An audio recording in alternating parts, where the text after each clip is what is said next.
नमस्कार, मैं डॉक्टर आशुतोष, निदेशक गंगोत्री आयुर्वेद। आज आपसे संक्षेप में कोविड-19 कोरोना वायरस से बचाव हेतु और उसके खतरों के बारे में बताने जा रहा हूँ। पहले तो ये जानना बहुत ज़्यादा आवश्यक है कि दुनिया में 98% जो मरीज़ हैं, वो माइल्ड नेचर के ही हैं। केवल 2% मरीज़ जो हैं, वो गंभीर हैं। यह 98% मरीज़ यदि अपने स्वास्थ्य का ध्यान रखें, आराम करें, तनाव ना लें, पौष्टिक भोजन लें, तो वो लोग स्वतः ही ठीक हो सकते हैं। केवल 2% मरीज जो गंभीर संक्रमण से ग्रसित हैं, शरीर की रोग प्रतिरोधक क्षमता कम होना, डायबिटीज़, किडनी, हार्ट डिजीज़ और कैंसर जैसी जो घातक बीमारियां हैं, उन रोगियों को खतरा इसमें ज़्यादा रहता है।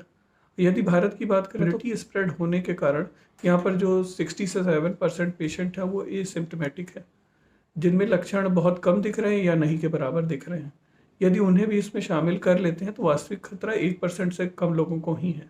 ऐसी स्थिति से बचने के लिए और संक्रमण ना हो, और यदि कोई व्यक्ति संक्रमित हो भी जाता है तो वह भी इन बताए गए उपायों को अपनाकर जल्दी रिकवरी कर सकता है।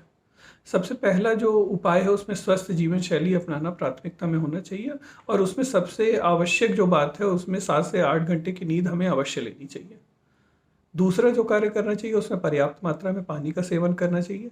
जो लोग घर पर रहते हैं वो लगभग 2 से 3 लीटर पानी का अवश्य सेवन करें, और जो लोग बाहर निकलते हैं या जिन्हें पसीना अधिक होता है वह कम से कम 4 से 5 लीटर तक गुनगुने जल का सेवन करें। ऑन एन एवरेज 3 से 5 लीटर पानी लेना सभी के लिए बहुत ज़्यादा आवश्यक है। अगला जो कार्य हमें करना है उसमें सादा सुपाच्य भोजन लेना चाहिए, और अपने नियत समय पर फल और हरी सब्जियों का सेवन अवश्य करना चाहिए। ऐसे समय में फास्ट फूड, आइसक्रीम, बासी भोजन से बचना चाहिए। ताज़ा और पौष्टिक भोजन करना चाहिए और गर्म भोजन लेने की कोशिश करनी चाहिए। धूम्रपान से हर हालत में बचना चाहिए, और कुछ ऐसी आयुर्वेदिक औषधियाँ हैं जिनकी गुणवत्ता को पूरे विश्व ने माना है और उसे प्रयोग भी कर रहा है। इन औषधियों की विशेषताओं का वर्णन आयुर्वेद में बहुत विस्तृत रूप से है, जो हमारे शरीर की प्रतिरोधक क्षमता को मजबूत करती हैं। गिलोय या अमृता ऐसी ही एक औषधि है जिसका सेवन किसी भी रूप में हम यदि करते हैं तो बहुत लाभप्रद रहता है। गिलोय का काढ़ा या उसका रस या गोली तीनों ही सामान्य रूप से काम करती हैं। अतः गिलोय का सेवन सेवन जो है वो नियमित रूप से करना चाहिए। काली मिर्च, तुलसी और अदरक का प्रयोग काढ़े के रूप में या सलाद के रूप में नियमित रूप से करना चाहिए। जिनको गले में खराश, खांसी, जुकाम या सर्दी की दिक्कत है, वह सीतोपलादी चूर्ण, त्रिकटु चूर्ण, मुलेठी के पाउडर का प्रयोग शहद में मिला करके दिन में 2 से 3 बार तक कर सकते हैं। सिट्रस फ्रूट्स जैसे संतरा, नींबू, मौसम्मी और आंवले का सेवन नियमित रूप से करना चाहिए। नींबू और अदरक को गुनगुने पानी में डाल करके भी सेवन किया जा सकता है। दिन भर गर्म पेय पदार्थों का सेवन करना चाहिए, जैसे हर्बल टी हो गई, ग्रीन टी हो गई, कहवा इत्यादि जो पेय पदार्थ हैं इनको दैनिक उपयोग में लाना चाहिए। ठंडे पेय पदार्थों से बचना चाहिए। लहसुन, अदरक, काली मिर्च इत्यादि तासीर में काफ़ी गर्म होते हैं, इसलिए इसका सेवन सीमित मात्रा में करना चाहिए। अत्यधिक मात्रा से सेवन करने में लाभ की जगह हानि हो सकती है।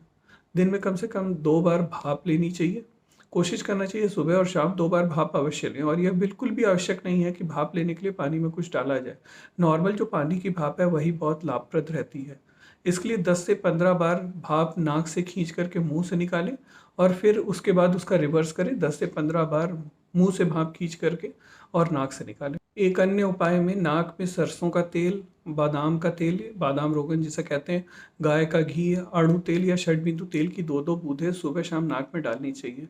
इसे आयुर्वेद में नस से लेना कहते हैं, जिसका बहुत ही विस्तृत वर्णन जो है आयुर्वेद में दे रखा है। आयुष मंत्रालय द्वारा आयुष्कात के नाम से एक मिश्रण का फॉर्मूला तैयार किया गया है, जिसमें सोंठ, काली मिर्च, दालचीनी और तुलसी नियत मात्रा में है। उसका भी प्रयोग प्रभावी है और बहुत सी कंपनीज इसे विभिन्न रूप बाजार में उपलब्ध करा रही हैं। 18 साल से ऊपर के लोगों का टीकाकरण 1 मई से प्रारंभ हो रहा है। 28 तारीख से कोविन एप्लीकेशन या वेबसाइट पर जाकर रजिस्ट्रेशन करवाया जा सकता है, या आरोग्य सेतु एप्लीकेशन पर भी रजिस्ट्रेशन आप करवा सकते हैं। कोरोना से बचने के लिए कोई एंटीवायरल दवाई अभी तक बाजार में नहीं आई है, इसलिए सोशल डिस्टेंसिंग का पालन अवश्य करें। मास्क अवश्य लगाएं। इस बार कोरोना के स्ट्रेन के ड्रॉपलेट्स हवा में बहुत देर तक फैले रहते हैं, इसलिए डबल मास्क का प्रयोग करें। आप जो भी मास्क यूज़ कर रहे हैं, कपड़े का मास्क है या सर्जिकल मास्क है, उसको डबल में यूज़ करें, यानी एक की जगह आप 2-2 मास्क पहने। और कोशिश करें कि देखें कि मास्क जो है ऊपर या नीचे से खुला ना रहे, वो प्रॉपर तरीके से नाक और मुंह को ढक करके रखें, जिससे हवा जो है वो मास्क के थ्रू ही आपके नोस्ट्रल से अंदर जाए। ऐसा ना हो कि वो साइड से हवा आपके अंदर जा रही हो तो मास्क की लगाने का कोई मतलब नहीं रह जाएगा। हाथों को साबुन से समय समय पर धोते रहें या सैनिटाइज करते रहें और अनावश्यक घर से बाहर ना निकलें। अपने को बचाएं और दूसरों को बचाएं, यही मानवता के लिए आपकी इस समय सच्ची सेवा है।